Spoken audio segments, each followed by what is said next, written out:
Alors, qui ne le saurait pas, vient de sortir un nouvel album de Rolling Stones. C'est un événement. Ce qui est curieux, c'est qu'ils ont 80, et pour les gens comme moi ça compte, ils ont toujours eu 10 ans de plus.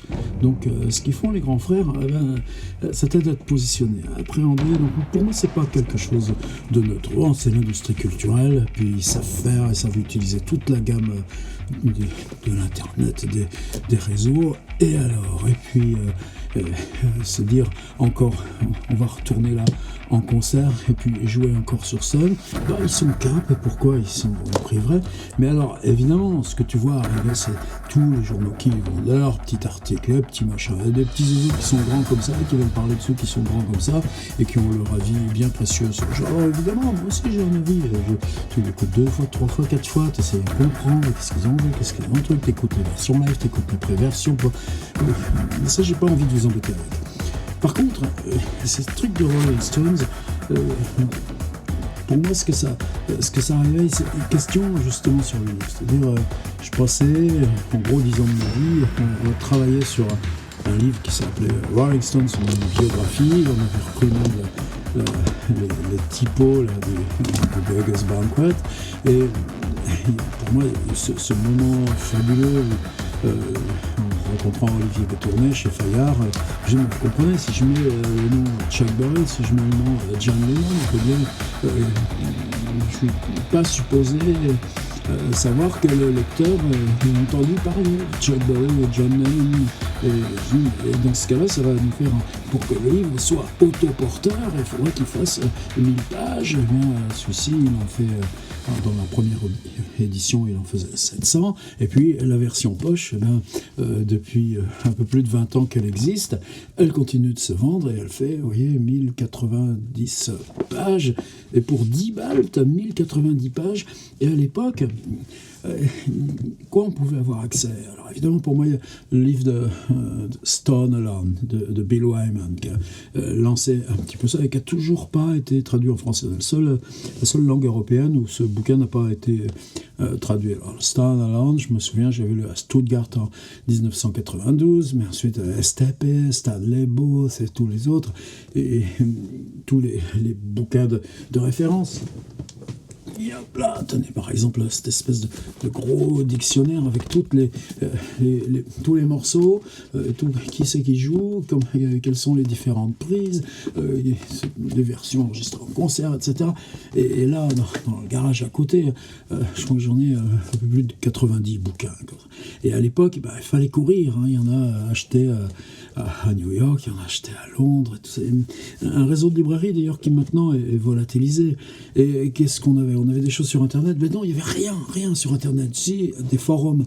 Et ça, sur les forums, on discutait, c'était pareil, encore plus pour Led Zeppelin, mais là, par exemple, tout à l'heure, j'ai retrouvé, parce que je me disais, tiens, et si je reparlais de Coxsackie Blues, le film de Robert Frank, ou bien du film de Godard, One Plus One, et puis de ces montages pirates, là, c'est pas Devil, où on avait enlevé Godard et finalement remplacé juste les prises studio par les Stones, ou du film des frères Miles avec Altamont, l'historique Gimme Shelter, et ainsi de suite. Et puis ces concerts pirates, là, Los Angeles 1975, et là par exemple un DVD. Alors tout ça c'est du bootleg, c'est-à-dire c'est des choses qu'on trouvait là en 12 dans des petites boutiques spécialisées là-dessus.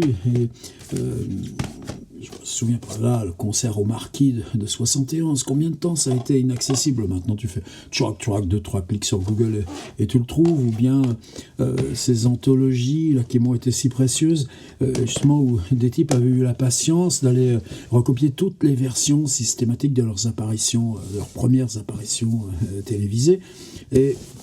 Mais moi j'ai ça aussi, c'est j'allais dire le plus gros livre que j'ai fait, mais il faut le lire dans ce sens-là. C'est la traduction japonaise de mon essai sur les Stones. Alors, je me suis dit tiens, et là tu vois bien le commerce qui se relance. Ah, il y a les Rolling Stones, attendez, on va vous ressortir ces bouquins, Bon, moi ça tombe bien. Fayard, ils m'ont totalement oublié, etc. Bon, on le trouve quand même. En gros, même, si tu vas dans les librairies en France, c'est ce qui est bizarre aussi, à 70 balais. C'est pour ça aussi qu'il faut réfléchir à tous ces trucs-là. Mes livres, ils ont disparu. Par contre, là, si tu vas à rayon musique, tu trouveras soit le Dylan, soit le Led Zeppelin, soit le Rolling Stones. Alors, en ville, je me disais aussi peut-être tout simplement, pas de l'angoisse, se dire, est-ce que plus de 20 ans après, un livre comme ça, qui est bâti sur... alors, à chaque fois, moi, les sources, je les connaissais. C'est-à-dire, le combat pour les sources, c'était énorme. C'est arriver à compiler des choses qui venaient ici, tout petit détail. Et les versions, c'est-à-dire que déjà, les Rolling Stones, là, ils avaient 40 ans de carrière. C'est-à-dire, comment ils parlent de telles choses, comment ils en parlent 10 ans après, comment ils en parlent 15 ans après, comment ils en parlent 20 ans après, comment lui, il en parle et comment lui, il en parle. Et en faisant une espèce d'empreinte en creux à partir de l'ensemble de leur discours, qu'est-ce que tu pouvais reconstituer, avoir une sorte de véracité. De toute façon, le centre est inaccessible. Jagger, on lui a proposé plein de fois d'écrire ses mémoires, ça l'intéresse pas. Par contre, démonter la mécanique économique, par exemple, la mécanique des droits, la mécanique des sociétés, les collaborations. Mon livre, comment il s'est constitué, à un moment donné, j'ai vu la liste des morts. Tous ceux qui étaient morts sur leur route, à commencer par Brian Jones, ou Meredith Hunter, le type Altamont, ou Ian Stewart, qui au début était le premier membre fondateur des Stones avec Brian Jones, mais c'était un bon gars qui présentait bien, donc Andrew Loog Oldham l'a viré. Et pourquoi, comment ils ont trouvé leur producteur entre Gomelsky, Oldham, etc. Donc c'est des jeux de pouvoir, des jeux de conseil. Comment tu te fabriques toi-même quand tu es confronté à une telle amplification? Et pour moi, ce bouquin, je continue de l'assumer à fond. La preuve, je continue de travailler sur les Rolling Stones. Alors je me suis dit, tiens, et si j'en prenais 2 passages, et puis on voit si c'est encore quelque chose qui tient. Alors évidemment, c'est chronologique. Puis évidemment, moi, le principe de la biographie, il y a quelque chose qui est magique. C'est une loi... dans les bios, c'est que tu commences par une espèce d'intro qui est là, tu es dans le temps présent, le temps de ton écriture, et tu dis ce qui te relie aux Rolling Stones. Et donc moi là, c'est une fiction. Dans la station service paternel, là où moi je collectionnais les 45 tours avec les pourboires qu'on gagnait, puis ces premiers 33 tours à Aftermath, Beggar's Banquet, Get Your Eyes Out. Tout d'un coup aurait pu s'établir une rencontre parce que sur cette route, effectivement, la Bentley avec Keith Richards et Brian Jones, Anita Pallenberg, là, ce mois d'avril 1967, probablement, est passée devant la station. C'était mon jeu avec la forme biographique. Et puis ensuite, tu travailles toujours sur qu'est-ce qu'on peut comprendre, qu'est-ce qu'on peut reconstituer, et comment. Et donc, tu utilises toujours le présent de ce que tu sais pour remonter dans l'origine de. Donc, en gros, il y a un moment où, vers la fin de la biographie, ou du moins ce moment qui te dit que ça y est, la biographie est finie, c'est que tout ce qui apparaît ensuite de neuf, en gros, tu l'as déjà travaillé, mis au travail, donc il y a une forme de circularité. Ça, pour moi, c'est ce qui rendait ce travail littéralement fascinant du point de vue formel. Puis derrière, il y avait ma lecture incessante de Saint-Simon. Alors évidemment, 20 ans après, on a appris d'autres choses. Et les parents sont morts, les parents de Jagger, les parents de Richards. Il y a eu du côté de Richards une tentative autobiographique, mais avec un journaliste au milieu, où on apprend des choses très précises, là aussi sur l'adolescence. Puis il y a alors différentes confrontations là, dans les différentes tournées. Tout ça. Donc, évidemment, pour moi, qu'est-ce que ce serait chouette d'ailleurs de retravailler avec Fayard en disant, tiens, si on faisait un bouquin de 1400 pages au lieu de 1000, mais où on intègre, là, on élargit le microscope, je serais prêt à faire ça. Mais bon, maintenant, on est là.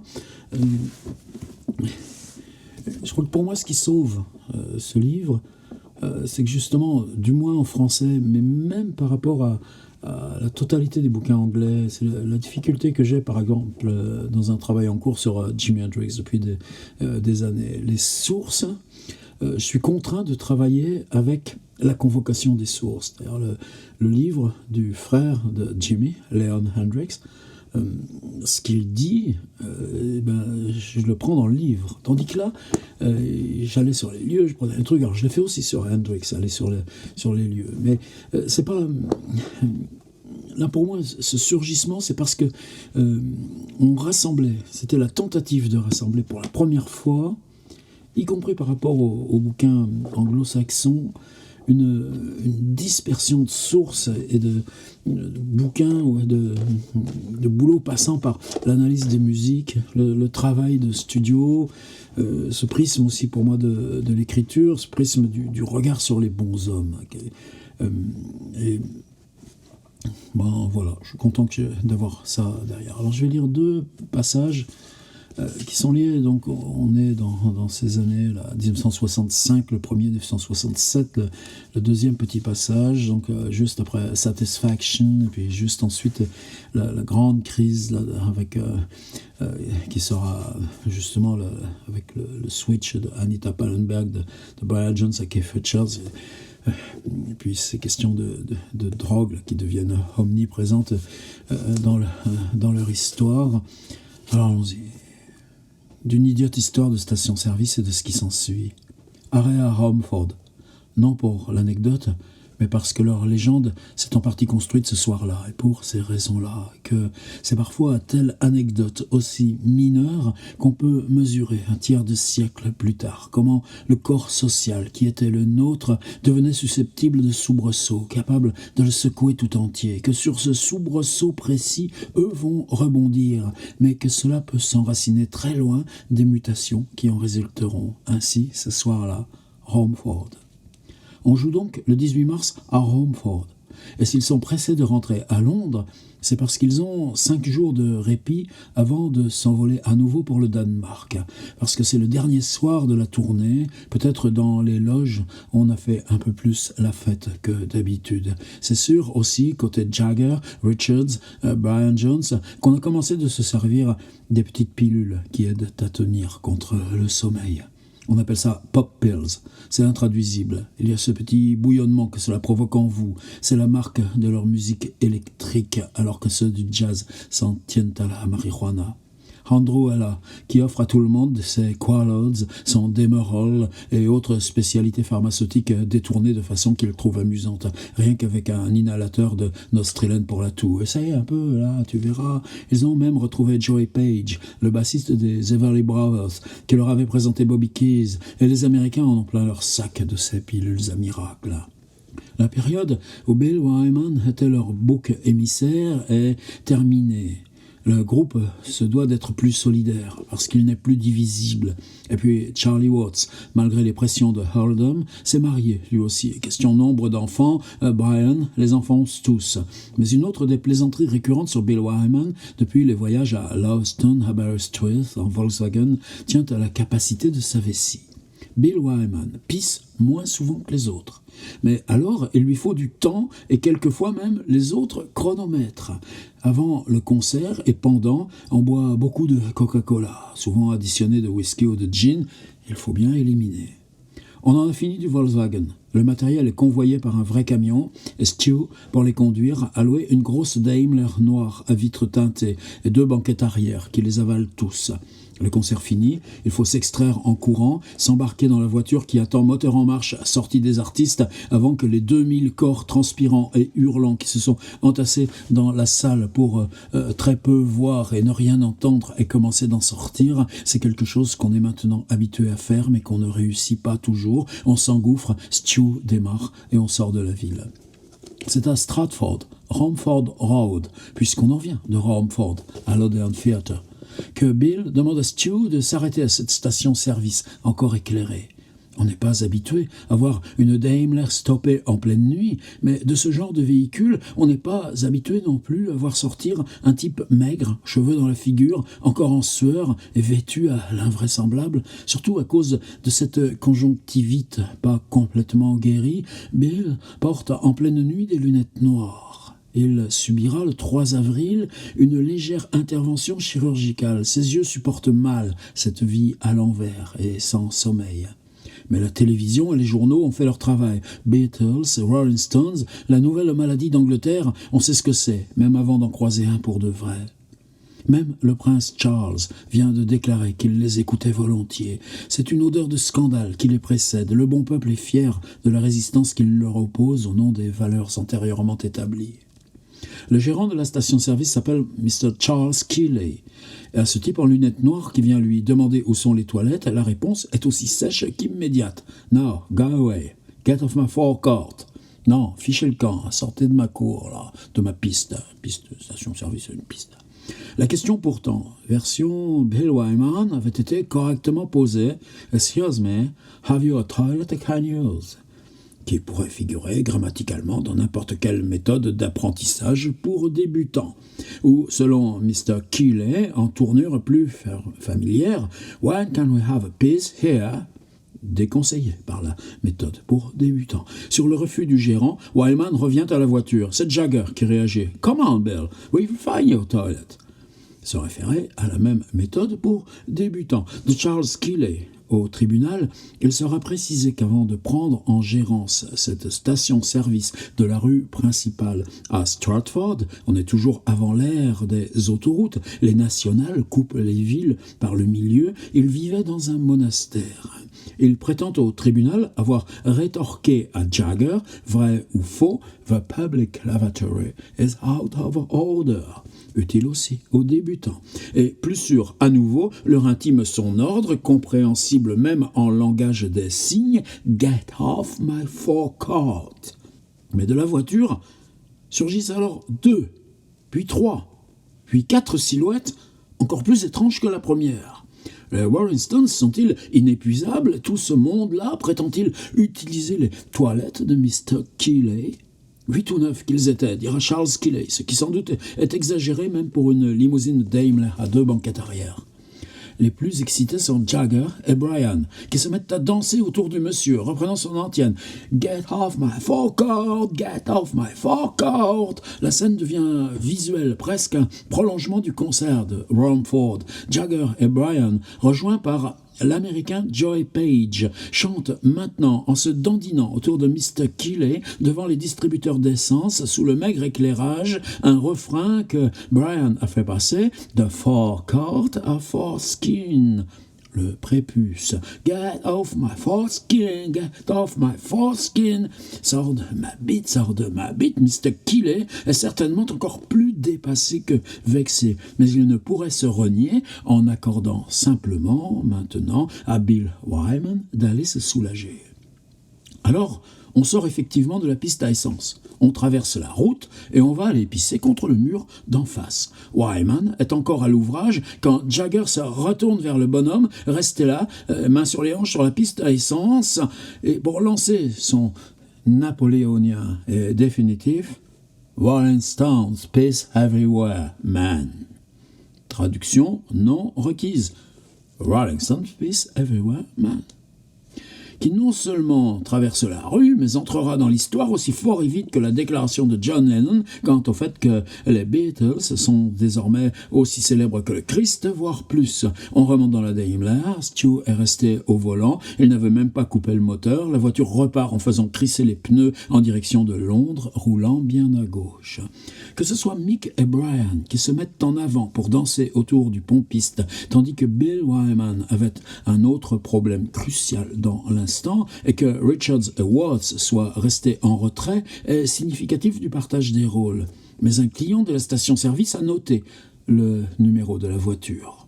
Et dès le lendemain matin, Mr. Keeley le produit comme témoin de sa plainte pour insulte, langage obscène et dégradation du mur d'en face. Il utilise pour sa plainte officielle l'expression « long hair monsters », méthode d'apprentissage, 2e chapitre, voire de l'amplification suivante « shaggy-haired monsters wearing dark glasses », des monstres chevelus à lunettes noires. Au tribunal, une remarque qu'on lui fait sur l'expression permet d'obtenir la vérité sur la bonne disponibilité des toilettes. L'idée de monstres à cheveux longs n'a pas influé sur ma décision de porter plainte, même si c'est à cause de ça que tout s'est enclenché. Ça m'a certainement déterminé, cependant, à ne pas les laisser se servir des toilettes du personnel. Dès le surlendemain, un article de la presse locale se saisit de l'affaire. Dès qu'on entrevoit en fait que les monstres à cheveux longs sont les chouchous de l'actualité, sous les feux de la rampe, les Rolling Stones eux-mêmes, la station-service de Stratford, comme la phrase napoléonienne de Mick Jagger, devient affaire nationale, puis européenne, mondiale. En soi, là encore, pas de quoi fouetter un chat. En étape quantifiée de la marche symbolique, évidemment, événement frontière, ce qui était regardé d'un œil plutôt bon enfant, des cheveux longs, ne devenait protestation que chez les marchands de cravates et les coiffeurs, devient réaction officielle, par voie de justice, pas même question de drogue, mais quand la société anglaise voudra réagir contre l'emploi grandissant des hallucinogènes, le dispositif juridique sera prêt grâce à Monsieur Keeley. For the Rolling Stones, bad news has good news. Bad news is good news. For the Rolling Stones, bad news is good news. Andrew n'est pas si mécontent de tout ce bruit. Si Mick se fait représenter par son avocat quand on le juge pour défaut d'assurance et excès de vitesse, ils seront tous au tribunal lorsque l'affaire de la station-service viendra en justice. On demandera seulement, pour le traditionnel interrogatoire d'identité, que l'adresse de chacun des protagonistes ne soit pas citée publiquement. Les Stones, par discrétion, M. Keeley et son témoin, par peur des représailles. Tout le monde est sage devant le juge. Bill. Well, I finished two shows at the Romford Odeon at 10:45. We didn't have time to go to the dressing room after the show, etc. On a fini nos 2 concerts à l'Odéon de Romford à 10h45. Nous n'avons pas eu le temps de passer dans les loges après le concert, parce que dès le rideau tombé, on devait quitter la scène, se précipiter dans la voiture pour éviter les fans. Et Brian, qui ne boit que du thé, avec sa mine la plus pure et naïve, no, we drank only Coca-Cola and tea. We were very happy because we had a great night, was not aggressive. On avait bu que du coca et du thé. On était vraiment heureux parce que on avait eu une si grande soirée. J'étais pas du tout agressif. On a surtout ri parce que la demande de Monsieur Keeley était comique.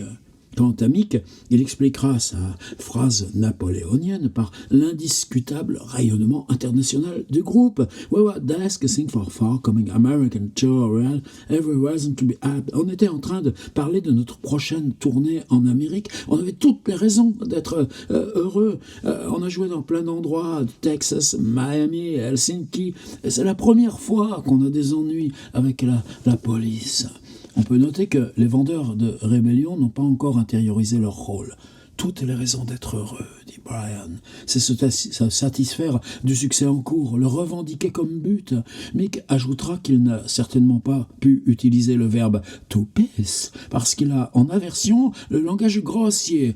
Had an aversion for the foul language. On les condamne à payer une amende symbolique, 5 livres chacun.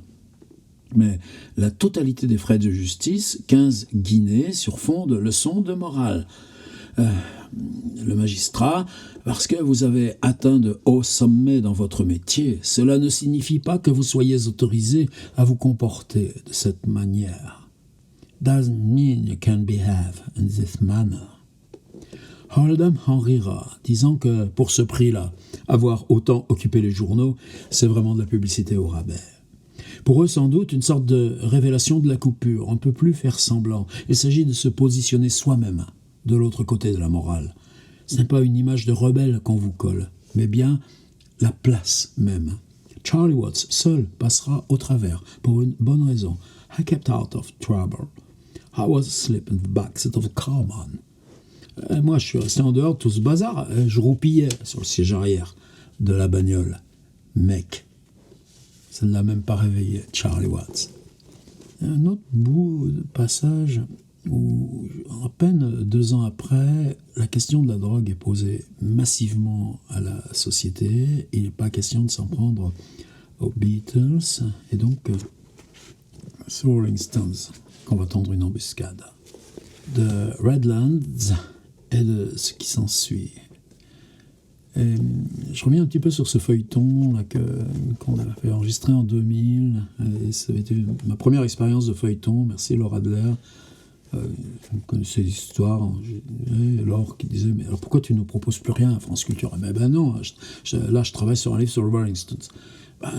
Parlons des Rolling Stones de France Culture. Et qu'est-ce qu'on s'est chopé comme courrier. Oh là là. Et pourtant, c'est génial. Il y avait un partenariat France Culture avec la BBC. On pouvait piocher dans la bibliothèque de la BBC à volonté, à condition que ça dure moins de 45 secondes. Mais donc, on faisait des voyages musicaux énormes. Mais Jacques Taroni, décédé depuis... on a rédigé donc, l'ensemble des 20 épisodes, 20 fois 20 minutes, ce qui était génial en tant que tel. Et on avait passé 2 grandes journées à tout enregistrer, à blanc. Ce qu'on n'a pas fait dans les autres feuilletons avec Claude Guerre comme réalisateur. Et donc ensuite, tout le travail de montage, c'était reprendre la voix déjà posée sur bande et l'illustrer musicalement. Et donc une version qui n'a rien à voir. Si je prends la totalité du feuilleton, on doit voir ça par rapport au bouquin qui était en pleine écriture déjà. Mais c'est vraiment 2 chemins totalement différents, de Redlands et de ce qui s'ensuit. On retournera au studio olympique en février, mais la chaîne des galettes à succès tous les 2 mois s'interrompt. We Love You, Dandelion ne sortiront qu'au mois d'août suivant, en prélude à l'étrange et déliquescent album par lequel les Rolling Stones auraient pu simplement finir, vers Satanic Majesty's Request. Année vide. Il fallait bien aussi ruminer ces 4 ans à grandir sans souffler, et la musique au second plan. Commentaire de Richards en 1988. Satanic Majesties was really almost done. Satanic Majesties a vraiment été fait dans un état semi-comateux ou approchant. Est-ce qu'on devait vraiment faire un album ? C'était tellement bizarre d'être là à faire un disque au lieu d'être en tournée que ça n'avait plus rien à voir avec enregistrer. Il y a quelques chansons que j'aime comme 2000 Light Years from Home ou Citadel, She's a Rainbow. Mais pour l'essentiel, je pense que cet album, c'est un tas de merde. Just crap. Changement à vue. L'isolement de Brian et d'Anita se renforce. Les premiers amis, Fraser et Gibbs, ont viré dans le clan Jagger. On ne les voit plus à Cartfield Road. Richards ne dort plus chez eux, mais à Harley House, chez Jagger et Faithfull. Juste une cloison pour les séparer. Dès décembre, on se moquait de Brian qui se voyait poursuivi par des monstres ou apercevait se multiplier au sol des serpents dans le délirium qui gagne. Marion Faithfull, Keith would ask, "It's the snakes again, is it, Brian? Went to us in the stage with snakes in the wiring. They're talking to Brian." Alors, Keith demandait, "C'est encore tes serpents, Brian, c'est ça?" Et à nous, dans un chuchotement de théâtre, "Les serpents à l'appareil qui parlent à Brian." Et on rigolait. Si on ne vient plus à Cartfield Road, c'est que la relation de Brian et d'Anita se dégrade. Témoignage d'une des proches de Brian dans cette confraternité d'âge et de métier, la chanteuse Ronnie Money. It was a Scotch St. James Club, he spotted me. On était au Scotch St. James Club, une de ces nuits où tout le monde avait l'air d'y être. J'étais à une table à parler avec Jimi Hendrix et Eric Burdon quand Brian m'a fait signe depuis l'autre côté de la salle. On ne s'était pas vu depuis 2 mois, il m'avait reconnu, il a crié mon nom, on s'est embrassé, accolade, bise et tout ça. Alors il me présente à Anita Pallenberg. Les premiers mots d'Anita. Alors, c'est laquelle celle-là ? Encore un de tes coups d'une seule nuit ? Je croyais les connaître toutes maintenant. Brian se retourne et la cogne en pleine figure. T'as pas le droit de parler de Ronnie comme ça. Sale pute, il a crié, saignait du nez. Et les serveurs avaient pris des serviettes pour empêcher le sang de tacher ça. Et Anita confirme elle-même. Brian était inconstant. Elle réagissait à la frustration par de la violence physique. Je l'avais laissé quelques jours contre son gré pour un travail de mannequin. Quand je suis revenu, il m'a empoigné comme un fou furieux. Il m'a battu, sans pitié. Il était petit, mais très fort. Ses assauts étaient terribles. Pendant 10 jours, j'ai eu des traces du coup, des bleus partout sur moi. Dans ces crises, il me jetait des trucs à la figure, tout ce qu'il pouvait attraper. Les lampes, les pendules, les chaises, un plat de nourriture. Et quand cette tempête en lui se calmait, il se sentait coupable. Il demandait de lui pardonner.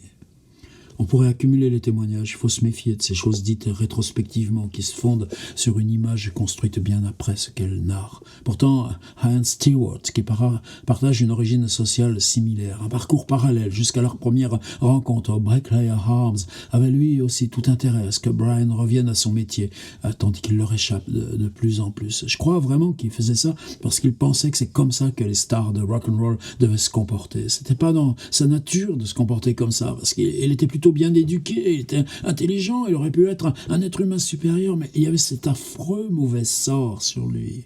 Il pensait, je suis un Rolling Stones, je dois prendre des pilules, je dois prendre de l'acide, je dois être dur avec les gens. Et c'est ce qu'il faisait.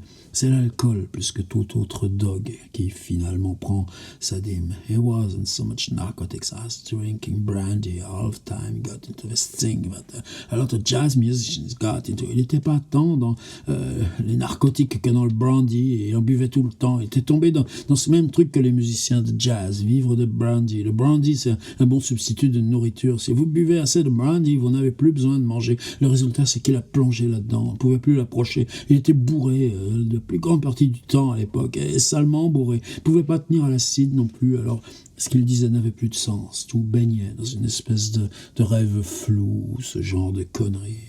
Il faut en prendre acte. Brian n'est plus en état de partir en tournée, ni de monter sur scène.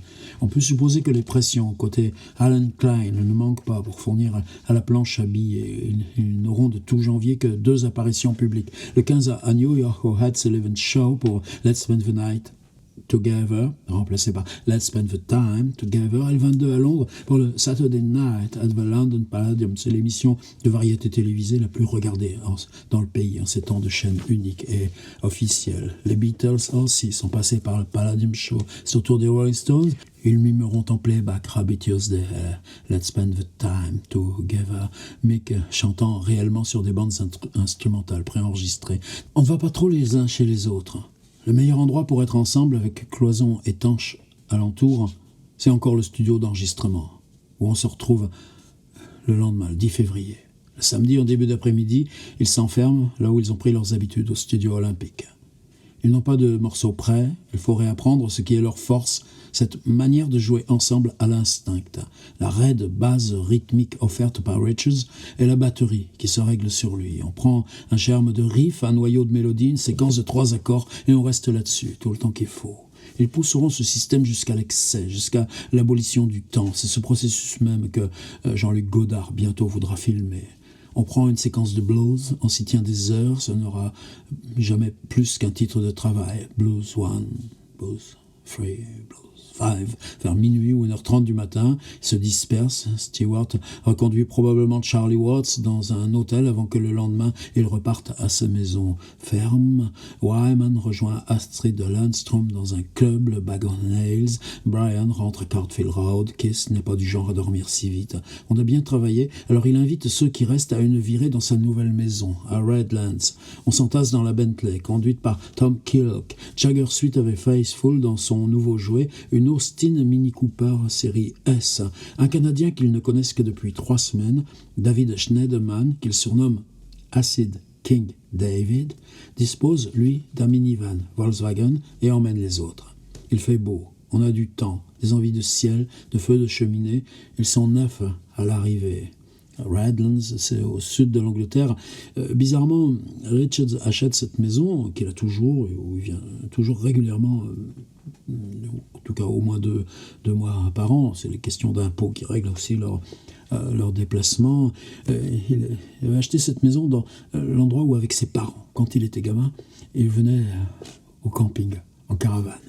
Richard Jagger et Faithful, Fraser et son ami marocain, Ali Mohamed, le photographe, Michael Cooper, l'antiquaire Gibbs, ce Schneiderman et un nommé Nicky Kramer.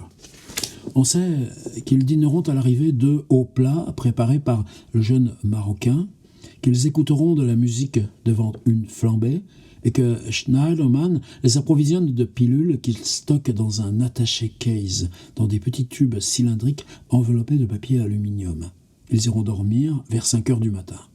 C'est un dimanche à la campagne, comme on suppose que sont les dimanches à la campagne. On se réveille le matin vers 11h. Il n'est pas sûr que Richards ait déjà eu souvent des invités à Redlands. Ils n'ont pas eu, jusqu'ici, le temps de vivre. Dans la grande maison au toit de chaume, avec en prolongement sa cuisine moderne, augmentée d'une véranda de plein pied sur la pelouse principale, il a fait abattre les cloisons, restaurer la cheminée antique. La maison a retrouvé une âme. Il n'y a pas encore le studio de répétition installé sous les combles. Et pour dormir, dans les chambres, il y a seulement des matelas posés par terre, selon le modèle de Cartfield Road. Dans les nombreuses photos que Michael Cooper prendra de la vie à Redlands cette année-là, rien d'autre que des citadins riches qui s'amusent. Il y a une période tir à l'arc.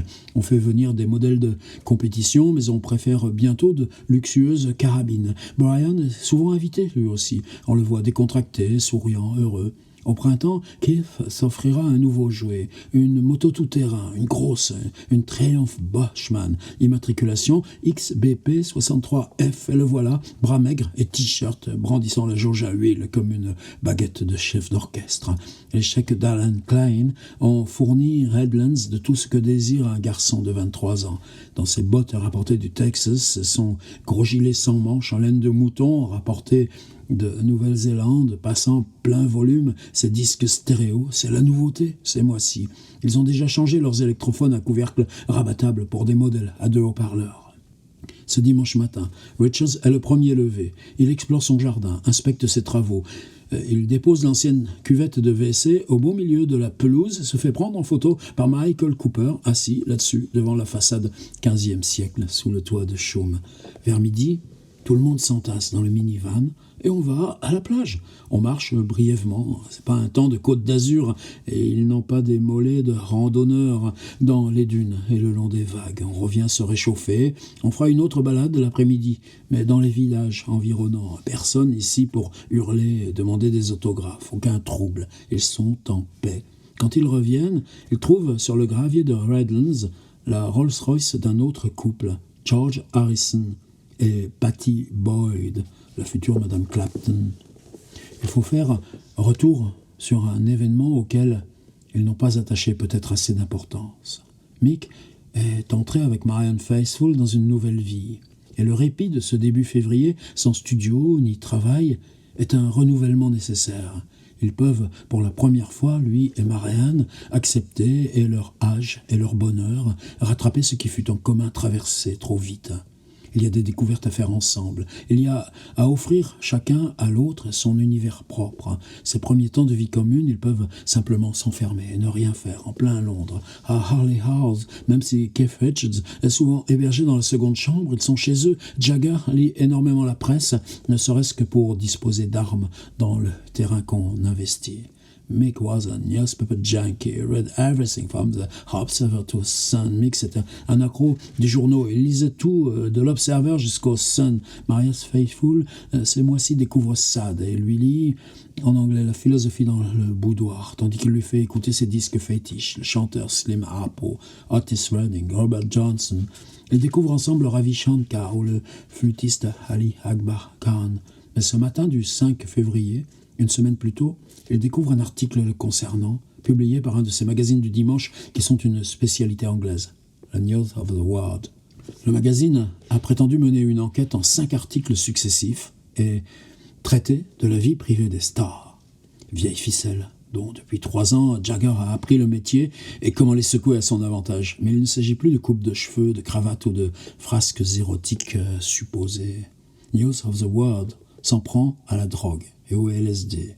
Autour du petit monde de Gibbs et Fraser, on a suffisamment tissé d'écrans pour que leur évolution récente, cocaïne et héroïne, reste invisible aux marchands de scandales. Mais le LSD est devenu depuis Lashing the Sky with Diamonds comme un emblème, une proclamation stuporeuse état, dit Henri Michaud en 64, 3 ans plus tôt, du LSD 25 que lui fournit le professeur Jean Delay. Intermittence de la conscience, tout ce sur quoi dans l'intelligence opère la volonté est en train de partir ou partir, oui, je citais Michaud dans mon livre sur les Rolling Stones, perdu ma résidence en moi comme si j'étais en même temps dans un autre lieu, succession d'images visionnaires rapidissimes, images freinées, ralenties ou arrêtées. Les drogues enfoncent plus souvent dans l'abandon qu'elles n'en dégoûtent.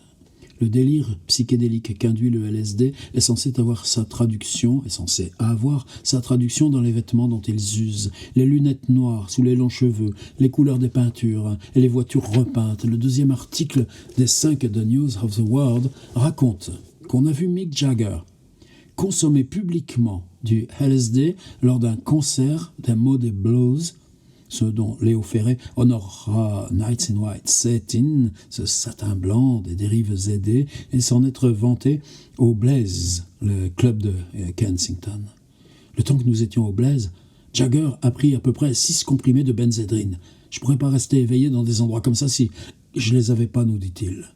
Plus tard, au Blaze, Jagger montre à un ami et à 2 filles un morceau de hache et les invite chez lui pour le fumer. Le titre de l'article est sans équivoque.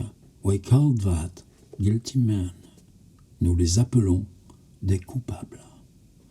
Dans les approximations du journaliste, l'important est que la personne qui lui parle soit un Rolling Stones, identifié comme tel.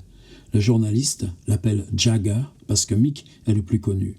Mais il est en Italie cette semaine-ci et pourra le prouver. C'est Brian qui était venu écouter les Moody Blues. Les avocats en troupe font partie depuis le virage Alan Klein et le contentieux Easton de l'arsenal des Stones. Andrew préférerait répondre par une provocation à la John Lennon, mais Andrew est trop instable ces temps-ci et alterne la vie à Londres avec des séjours de plus en plus fréquents dans une maison de repos. On choisit de faire barrage, d'établir une ligne de feu. Mick fait la preuve qu'on lui prête des propos qu'il ne lui était pas possible de tenir et lance ses avocats en poursuite pour diffamation. Mais la réponse des avocats de Mick, en adoptant le ton scandalisé de qui n'a vertueusement jamais touché à la drogue, est un peu loin du réel. Si le magazine devra s'incliner pour avoir confondu Brian et Mick, il se renforcera dans l'idée qu'ils ont à se venger et les confondre. Déclaration de Mick. I'm shocked that a responsible magazine. Je suis indigné qu'un magazine responsable comme News of the World puisse publier un article aussi diffamatoire à mon égard. Je veux qu'il soit clair que cette image de moi est mensongère et fautive. Et pour cette raison, la seule possibilité qui m'est laissée d'empêcher ces allégations de se renouveler est de demander à mon avocat d'entamer immédiatement une action légale auprès de la haute cour. Le journal prend ça comme une provocation au duel singulier et lance ses chiens de piste. La police reçoit une dénonciation anonyme ce dimanche à Redlands.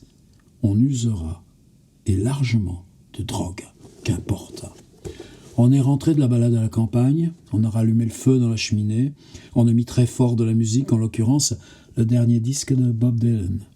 Marianne Faithfull, parce que ses vêtements sont humides et pleins du sable de la plage, est montée prendre une douche chaude. En bas, David Schneiderman a sorti de son Volkswagen l'attaché case. À 2 heures de voiture de Londres, derrière la clôture de Redlands, rien ne peut les atteindre. Christopher Gibbs, l'antiquaire à la mode. Je suppose qu'il vendait sa drogue comme les gosses vendent des fleurs au marché. Ce type-là, il en savait plus sur la drogue que ce qu'aucun des Stones n'avait jamais entendu dire. Quoi, disait-il, tu prétends que tu n'as jamais entendu parler du diméthyltryptamine ? N'importe qui n'a pas accès au premier cercle des Rolling Stones. Mais celui qu'on nomme Acid King David tient son invitation de ce qu'il dispose d'une marchandise toute neuve, dite Sunshine, en provenance directe de San Francisco. Marianne Faithfull, drugs in those days, at least for Mick and me, consisted mostly of grass, acid. Tu vois, la drogue à cette époque, au moins pour Mick et pour moi, c'était surtout l'herbe, l'acide, occasionnellement le leap, sauter, grimper. Il y avait peu de drogue dure encore à circuler. Ce qui était bien avec Mick, c'est qu'il n'était pas vraiment dans la drogue. Un peu d'acide, un peu d'herbe, il aimait boire à l'occasion, et sous, crois-moi, il est terrible. Mais s'il prenait de l'acide avec moi, c'est parce que moi, je l'obligeais. On dirait aujourd'hui s'éclater. Ils disent to get high. Marianne Faithfull, one of the great attractions of Cartwheel Road for me was getting high. Une des grandes attractions de Cartwheel Road pour moi, c'est qu'on s'y éclatait. La distraction à Cartwheel Road, c'était de la plus basique espèce, à rouler des joints principalement. C'était encore tout nouveau et on fumait jusqu'à en être tamponné. Faithfull confirme le témoignage de Gibbs quant à ce que le Canadien Schneiderman, juste débarqué de San Francisco, leur extrait de son attaché case à merveille. Boniment qui donne certainement aussi la mesure du prix forfaitaire qu'il avait dû préalablement obtenir pour leur usage. C'est le Tao de la diéthylamide lysergique, mec. Laisse-la te parler. laisse là te dire comment naviguer dans le cosmos. Eux, ils appellent ça le sacrement, comme à l'église. Le dimanche, on prend un comprimé d'héroïne, des comprimés orange dès le thé du matin. Faithfull se rappelle que cet acide-là était plus fort que ce qu'ils avaient connu jusqu'ici. Tellement qu'elle et Jagger se sentirent plutôt malades. Mais 27 ans plus tard, quand Faithfull aura tout traversé et parviendra à trouver une nouvelle ressource dans son rôle de chanteuse à la voix brisée, serrée dans son corset pour dire en scène ces fonds d'abîme où on se perd, elle-même comme Keith Richards reste sans regret ni remords. C'est au présent encore qu'elle parle. Tu vois, Mick, il est grand dans l'acide, calme, décontracté, appliqué. Mick et Keith sont très semblables de ce point de vue. Ce dont je me souviens par-dessus tout des tripes avec Mick, c'est qu'il perdait en façade, devenait plus ouvert, plus jeune d'esprit. Au quotidien, il avait un paquet de défense et de manières qui tenaient tout le monde à distance. Une forme bien plus pure de lui-même faisait jour. Mick et les Stones ont trop traversé toutes ces semaines entre le Ed Sullivan Show, l'histoire de Let's Spend Some Time Together, la provocation du Palladium, le déménagement forcé de Chris Streamton, sa précédente compagne, sa tentative de suicide, les concerts qui n'ont pas arrêté. C'est dimanche, on est à Redlands. Les petites lampes rouges des signaux d'alarme de Mick ont profité d'une fausse sécurité pour s'éteindre. On se donne quelques heures de répit dans le jeu permanent de tension et de rupture qu'est la vie. En tout cas, l'escarmouche avec le magazine News of the World, c'est un autre monde, celui de Londres, des avocats, des procès, du bruit, et c'est fini. Le soir tombe. Faithfull, dans la salle de bain, avise, parmi ce qui n'a jamais servi à Keith, qui vient de s'installer, une couverture de vraie fourrure. 2 mètres sur 3, toute neuve. Keith, les derniers mois, particulièrement en tournée, a acheté et fait livrer directement à Redlands tout ce qui lui semblait pouvoir faire de sa nouvelle maison une sorte de Cartfield Road agrandi. Marianne met ses habits à sécher et s'enveloppe de la couverture comme d'une toge, puis redescend. On dit au revoir à George Harrison et Pattie Boyd. Leur Rolls s'éloigne. Sur la photo avec la moto Triumph, prise quelques mois plus tard, on aperçoit le grand portail en bois au bout de la pelouse. Pas de fermeture télécommandée, rien d'autre qu'un portail de ferme à double battant, fermé par un crochet de fer traditionnel. Ça changera bien plus tard.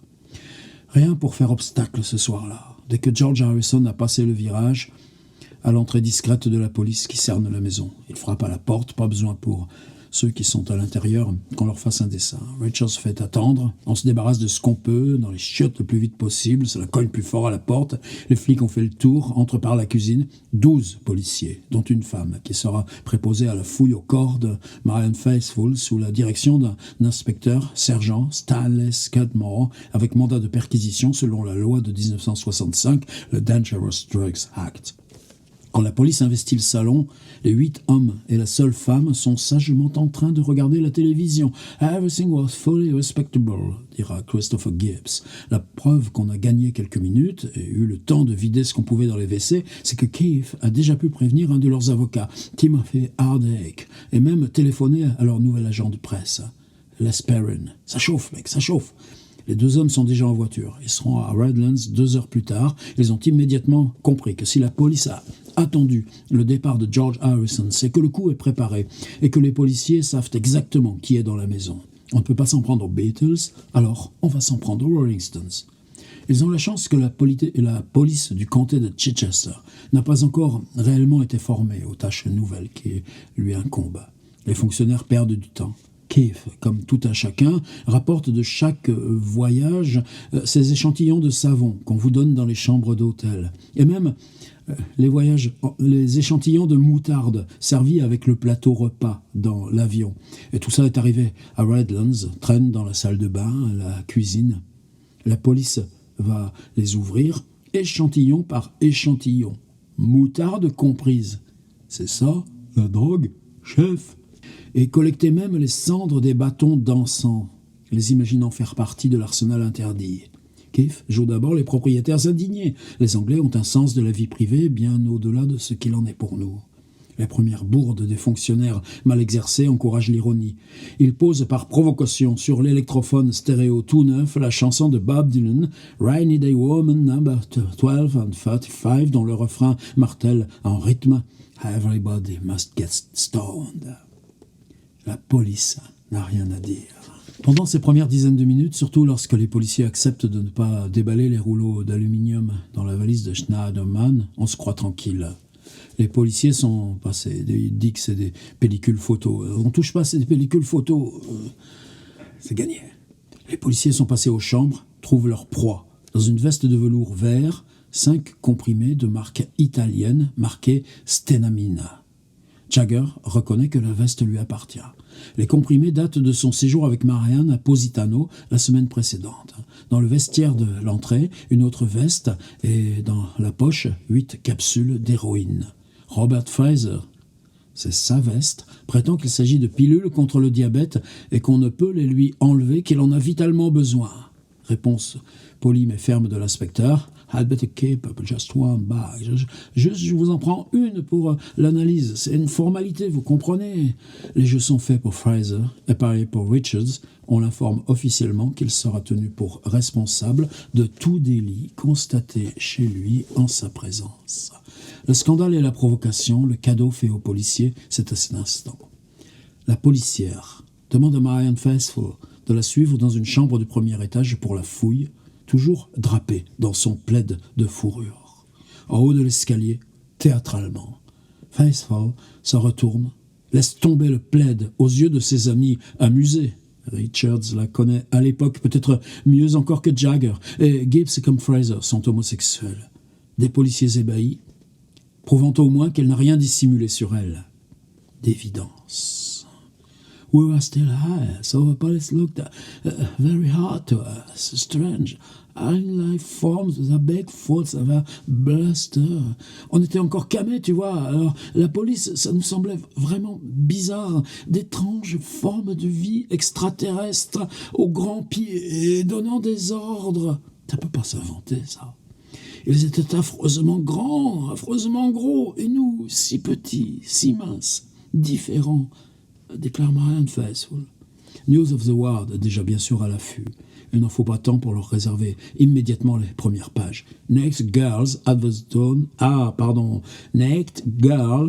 Stones drug party.